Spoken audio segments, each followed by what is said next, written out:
વહાલા ભાઈ બહેનો, આપણે પરમેશ્વરનું વચન સાંભળીએ. ગીતશાસ્ત્ર તેનું 23 અધ્યાય પહેલી કલમ કહે છે, યહોવા મારું પાડક છે, તેથી મને કશું ખોટ પડશે નહીં. ગીતશાસ્ત્ર તેનું 23 અધ્યાય પહેલી કલમ કહે છે, યહોવા મારું પાડક છે, તેથી મને કશું ખોટ પડશે નહીં. મારા વહાલા ભાઈ બહેનો, તેના પર ભરોસો રાખીએ તો આપણી સગળી જરૂરિયાત પરમેશ્વર પૂરી પાડવા માંગે છે. આપણને જે કંઈ જોઈએ તે સગળી પ્રભુ ઈસુ આપણને આપવા માંગે છે. આમેન. Thank you Jesus.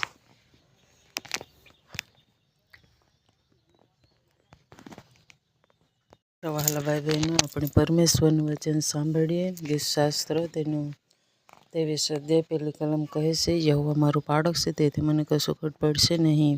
ગીતશાસ્ત્ર તેનું 23 અધ્યાય પહેલી કલમ કહે છે, યહોવા મારું પાડક છે, તેથી મને કશું ખોટ પડશે નહીં.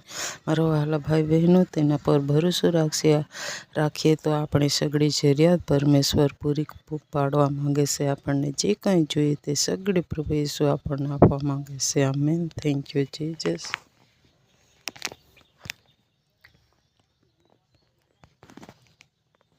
વહાલા ભાઈ બહેનો, આપણે પરમેશ્વરનું વચન સાંભળીએ. ગીતશાસ્ત્ર તેનું 23 અધ્યાય પહેલી કલમ કહે છે, યહોવા મારું પાડક છે, તેથી મને કશું ખોટ પડશે નહીં.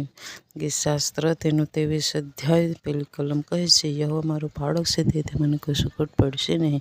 મારા વહાલા ભાઈ બહેનો, તેના પર ભરોસો રાખીએ તો આપણી સગળી જરૂરિયાત પરમેશ્વર પૂરી પાડવા માંગે છે. આપણને જે કંઈ જોઈએ તે સગળી પ્રભુ ઈસુ આપણને આપવા માંગે છે. આમેન. Thank you Jesus.